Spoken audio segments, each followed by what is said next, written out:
Today I'm announcing the unsealing of a 3-count indictment, charging Sean Combs with racketeering conspiracy, sex trafficking, interstate transportation for prostitution.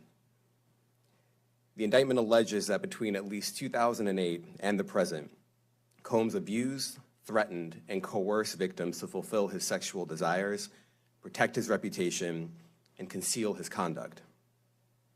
As alleged in the indictment, to carry out this conduct, Sean Combs led and participated in a racketeering conspiracy that used the business empire he controlled to carry out criminal activity, including sex trafficking, forced labor, kidnapping, arson, bribery, and the obstruction of justice. Let me say a little bit more about the charges. The indictment alleges that Combs abused and exploited women and other people for years, and in a variety of ways. As alleged, Combs used force, threats of force, and coercion to cause victims to engage in extended sexual performances with male commercial sex workers, some of whom he transported or caused to be transported over state lines. Combs allegedly planned and controlled the sex performances, which he called freak-offs, and he often electronically recorded them. The freak-offs sometimes lasted days at a time, involved multiple commercial sex workers, and often involved a variety of narcotics, such as ketamine, ecstasy, and GHB, which Combs distributed to the victims to keep them obedient and compliant. As alleged, when Combs didn't get his way, he was violent, and he subjected victims to physical, emotional, and verbal abuse so that they would participate in the freak-offs, and that Combs hit, kicked, threw objects at, and dragged victims, at times by their hair. On one occasion in March of 2016, that conduct was captured on video and later reported in the media. Specifically, Combs kicked, dragged, and threw a vase at a victim in a Los Angeles hotel when the victim was attempting to flee. As alleged, these assaults often resulted in injuries to the victims, which took days or weeks to heal. In addition to the violence, the indictment alleges that Combs threatened and coerced victims to get them to participate in the freak-offs. He used the embarrassing and sensitive recordings he made of the freak-offs as collateral against the victims. And the indictment alleges that he maintained control over the victims in several ways, including by giving them drugs, by giving and threatening to take away financial support or housing, by promising them career opportunities, by monitoring their whereabouts, and even by dictating their physical appearance. Because of all of this, the indictment alleges that the victims did not believe they could refuse Combs without risking their security or facing more abuse. The indictment also alleges other acts of violence undertaken by Combs and others, including violence against witnesses to his abuse, kidnapping, and arson. The indictment alleges that on more than one occasion, Combs carried or brandished firearms to intimidate and threaten victims and witnesses. Now, Combs did not do this all on his own. As I mentioned, Combs has been charged with RICO conspiracy. He used his business and employees of that business and other close associates to get his way. Those individuals allegedly included high-ranking supervisors in the business, personal assistants, security staff, and household staff. The indictment alleges that those individuals facilitated the freak-offs. They booked the hotel rooms and stocked them with the supplies, including drugs, baby oil, personal lubricant, extra linens, and lighting. When the hotel rooms got damaged, they helped clean it up. They arranged for victims and commercial sex workers to travel for the freak-offs, and they delivered large quantities of cash to Combs to pay for the commercial sex workers. The indictment also alleges that they helped Combs cover up his crimes. During the March 2016 incident at the LA hotel that I mentioned earlier, a member of the hotel security staff intervened, and Combs attempted to bribe the staff member with a stack of cash to make sure that what happened was kept quiet. And as the indictment alleges, in late 2023, after public allegations were made about Combs' crimes, he and others pressured witnesses and victims to stay silent including by making phone calls to witnesses and victims and giving them a false narrative of what they had experienced. And as alleged, Combs used others to help conceal his abuse by monitoring and preventing victims from leaving a location in order to hide their injuries, or by locating and contacting a victim who had attempted to flee. As part of this investigation, in March of this year, special agents from HSI executed search warrants at Combs' residences in Miami and Los Angeles. They also executed a warrant for Combs' electronic devices. During those searches, agents seized evidence of the crimes charged in this indictment. They seized firearms and ammunition, including 3 defaced AR-15s and a large capacity drum magazine. They also seized evidence of the freak-offs, electronic devices that contain images and videos of the freak-offs with multiple victims. And they seized cases and cases of the kinds of personal lubricant and baby oil that Combs' staff allegedly used to stock hotel rooms for the freak-offs, more than 1,000 bottles altogether. Here are some of the items that we recovered during the searches.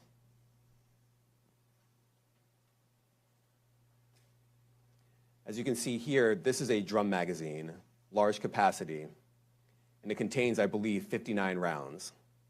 I mentioned as well, we recovered 3 AR-15s. This is a close-up shot of one of the AR-15s, and you can see right here, the serial number has been thoroughly defaced. Another picture of more ammunition and parts of 2 AR-15s right there. Now, I want to be clear about 2 things. First, this office is determined to investigate and prosecute anyone who engages in sex trafficking, no matter how powerful or wealthy or famous you may be. No one should doubt our commitment on that. A year ago, Sean Combs stood in Times Square and was handed a key to New York City. Today, he's been indicted and will face justice in the Southern District of New York. Second, we are not done. This investigation is ongoing, and I encourage anyone with information about this case to come forward and to do it quickly. Anyone with information can call 1-877-4HSI-TIP. I want to express my deep appreciation for the victims and witnesses who have used their voices and helped bring this criminal conduct to light. We would not be here without them. I also want to thank the dedicated case agents on the HSI Trafficking in Person Squad in New York. They have been with us since day one and have worked tirelessly on this investigation. They will continue to be invaluable partners to us. I also want to thank the incredible agents and analysts from SCNY who have also provided tremendous assistance on this case. I'm deeply grateful for their continued work. And finally, I want to thank the outstanding career prosecutors from SCNY who are handling this case. Meredith Foster, Emily Johnson, Chrissy Slavic, Madison Smizer, and Mitzi Steiner, and their supervisors, Jamie Backleepter and Jacqueline Kelly. They are members of the Civil Rights Unit in our criminal division. We created the Civil Rights Unit when I became U.S. Attorney. I'm deeply proud of their work on this and so many other cases. I'll now take some questions. Eric Katursky, ABC. Thanks, Nick. Damian, thanks. The indictment describes aggressive, open, violent, hedonistic abuse that you say was recurrent and widely known. Why did it take law enforcement so long to intervene? How many women were victimized by Sean Combs, and how many others were involved? Look, our investigation is ongoing. We are committed to bringing justice to everyone who's been victimized by the defendant. I can't tell you why it took so long. I think the better focus is on the fact that we are here today. And we are committed to making sure that justice is done. Next question. Thank you. Julia Ainsley, NBC. Thank you for doing this. You said we are not done and that Combs did not do this alone. Do you foresee that there could be other charges related to this case? I'm not taking anything off the table. Janet Fisher, Newsday. What's the difference between the sex trafficking and promoting travel for the purpose of prostitution? Well, there are different crimes with different elements. I don't think we should get into the nitty-gritty of the legal discussion right now, but the sex trafficking, we believe, they're all serious offenses, but the sex trafficking conduct carries some significant penalties, and we are gratified that we were able to bring that charge. Is one more coercive than the other? I'm not going to be able to get into that, but you can look it up, and yes, sex trafficking, especially when it involves coercion or force, is a very serious crime, and it carries significant penalties. Good afternoon, Darla Miles, ABC7 New York. Thank you for this press conference and for the details. 2 questions. In context of this indictment and the information that was presented to the grand jury, are you able to clarify the number of victims? It's mentioned plural in the indictment, but can you specify the number of victims just for this particular indictment? And secondly, can you provide details about the alleged arson? Unfortunately, I'm not able to provide either. The number of victims, you are correct. We are intentional in saying multiple. The details of the arson incident are limited to what we have in the indictment and also the detention letter that we filed, which contains more details than the indictment does at various points, but we don't have anything more beyond that. Next question. Lynn Tran, CNN. Are any of his accomplices or associates under investigation? And additionally, could he face any more charges? So the investigation is ongoing. That means both as to him and to anyone else who we believe committed the crime with him. Next question. Juliet Papa. Hi, good morning from 1010 Wins. Any indication that some of the women or victims here were imprisoned in his residences, and did he have locations where he kept them, and were not allowed to leave? And also, he's indicted here, although there were searches and raids in LA, Miami. Why in New York? Well, I'm biased. I'm the U.S. Attorney in the Southern District of New York. I think that we have an outstanding track record of bringing some of the most impactful, sprawling, complex, difficult sex trafficking, human trafficking, labor trafficking, you name it. The Southern District of New York can do it, and so we're very proud of that. And so the scope and complexity of this investigation isn't something that we ran from. It's something that we embrace, and we will continue to do that. As to your question about whether he imprisoned anyone, all I can say is that, I mentioned this March 2016 incident where something was caught on video where a victim was attempting to flee, and there was violence that was associated with it. Was that at the residence or a hotel? That was at a hotel. Matthew Lee, Inner City Press. Thanks a lot. Does your office intend to seek remand, or are you reaching a bail package? And if you're willing, how would you contrast this with the R. Kelly case in EDNY in terms of the elements? Thanks. So we will be seeking detention. We have filed a letter laying out our reasoning for seeking pretrial detention. I'm not going to be able to expand beyond what's in the letter, but it contains all of the reasoning, and it contains the law as well. There is a presumption of detention in a case like this, and we think that's warranted. John Anise, New York Daily News.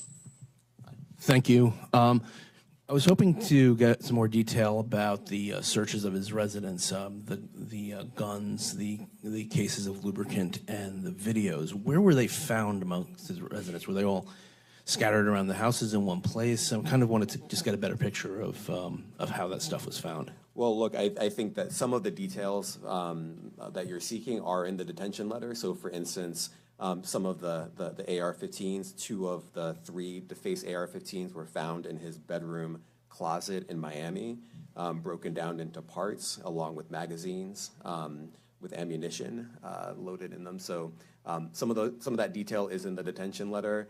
Beyond that, I'm not going to be able to get into where other items were stored. Ben Kochman, Post. Hey, thanks for doing this. Your office was the office that had been prosecuting Jeffrey Epstein before he died in custody. I have not read your detention memo yet. It's the first thing I'm going to do after this ends. But does the memo address, or is your office concerned with Combs' safety in custody given what happened with Epstein? So we are concerned with anyone's safety whenever they are detained prior to trial. It's part of our obligations to keep people safe as well. It's part of the criminal justice system. So, but I do not draw any sort of connection between Jeffrey Epstein's suicide and what may or may not happen to any other defendant while they are detained pretrial. And of course, the decision whether to detain the defendant will be up to a judge. Our position is that pretrial detention is warranted under the law and based on the facts of this case, and I'll leave it at that. Are some of the prosecutors on this case some of the same prosecutors that had been handling that or that worked on the Maxwell case? So I'm not going to get into the staffing. I will say that this team, this group of AUSAs, this incredible group has been working on this case around the clock, and they've had their hands full. Next question. Gus Rosendale, NBC News. Good morning, sir. Combs' attorney said that his client has been cooperative with investigators. He said that this morning. I was wondering if you would have a reaction to that. Let me just say this. I think that generally with increasing frequency, the word cooperative or cooperating has taken on tremendous elasticity and it no longer really bears any relation to what the word means when we use it in a very specific context. So responding to lawful process and the like does not qualify as cooperation when we use that term here. Mike Sisak, AP. Thanks. To that end, was there any discussion of Mr. Combs surrendering? I understand he was taken into custody at a hotel in Manhattan last night, and maybe that wasn't the plan. Can you elaborate on how that came about and why that was? I'm not going to be able to get into any sort of operational details as to how he was taken into custody and when. He is in custody right now. He will be appearing in court later today. Was there any discussion of him surrendering, given they claim he's cooperating? I'm not going to be able to get into law enforcement tactics or operations.